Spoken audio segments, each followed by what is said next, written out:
Meet Christine Arylo, a self-admitted but recovering achievement junkie. Christine is a transformational teacher and coach who writes and speaks about the struggles and possibilities that today's 21st century woman faces with life and love. Christine is the author of Choosing Me Before We, Every Woman's Guide to Life and Love. But listen guys, she has a lot to say that we need to hear too. If you were to share one insight or one tip with somebody you really wanted to help live a life that's filled with more joy and peace and happiness, what do you reckon it is? I think that there is a vow that every person needs to make with themselves. I call it the big kahuna vow. I think there's several vows we should make with ourselves, but the biggest one is I will never settle for less than my heart and soul desire. Now, that means you have to know what your heart and soul desire, because most of us make our desires based on our fear or what we think we should do, or the inner mean girl that's running around or inner bully that's running around inside of our heads. But when you really get into what your heart and soul dream and desire for you, and you don't settle for less than that, then you end up with the partner that you want, then you end up with the home that you want, then you end up with the job that you want with that one vow. And I made that vow to myself 10 years ago, and I've kept that vow for 10 years, and my entire life has changed from a place where I almost ended up being an MBA brand manager selling cheese, living in a mini McMansion and suburb nowhere, married to the wrong man, to living in Northern California, surrounded by people who love me, with a husband, doing the work I love. And I think that vow was the start of that. How do you reckon it is that people get to know what it is their heart and soul really and truly desires?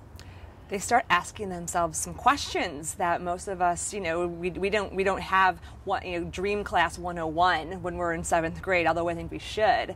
So just even starting with some very simple questions like, what are my 108 dreams for myself? Now, people freak out when I say the number 108. They're like, 108? That's a lot of dreams. But it's only maybe a dream and a half a year for yourself, and the number 108 is the most significant number in all of the universe. So 108. There's 108 beads in the mala. The entire Vedic astrology system is based on the number 108. There's 108 names for the Virgin Mary. If you actually Google significance of 108, you'll just get a whole litany of stuff. And so to actually create a list of these are the 108 dreams I have. And it doesn't have to be like, I want to save the world. I mean, that might be one of your dreams, but I have everything on my list from I want to fly first class all the time, because it makes me happy. I like to be taken care of. And I also have, I wish that every girl and every woman born from this point forward is born in love with herself and stays in love with herself. So, and there's a whole lot in between. Wow. So that's because what happens for people in love often is that people think it's hard to fall in love. It's easy to fall in love. I mean, just think about how many people you love in your life. And that's the easy part, but actually finding a partner in your life that matches your dreams, that matches your desires, that matches your self-expression, that matches who you are, that's a lot harder. So I think we get it all backwards. And so I really recommend starting with what are my dreams for my life? And then what's the partner, what's the location, what's the house, who are the friends, all of that stuff that supports your own dreams for you. Have you also noticed that your 108 have changed as you've grown and evolved and become more enriched? There are aspects on that long list that kind of reshuffle and move to the top, and there are some things that move to the bottom.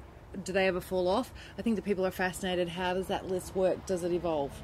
Well, I keep the list in my purse, and I'll admit I only have 78 on the list, but it says on top my list of 108 because I figure I'll probably have another 30 dreams that I don't even know that I have right now. Right, okay. So there are things that do come off and that move around, but because it is something that it's organic, it's dynamic, but I keep it in my purse with me, or I have clients who keep it in their journal. It's just something they look at every year to go back to.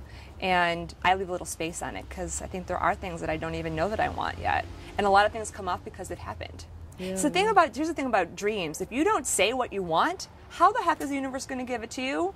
Yeah. It's like driving up to a McDonald's window, which I don't really recommend, but drive their window and be like, I don't really know what I want. And when you ask for what you want from up here, you shortcut off the magic. And there are things, that in your heart and in your spirit that are so much brighter and so much more yummy and expansive that you can't even, imagine. So that's why I leave a little space on the list. Yeah, wow, that's really powerful.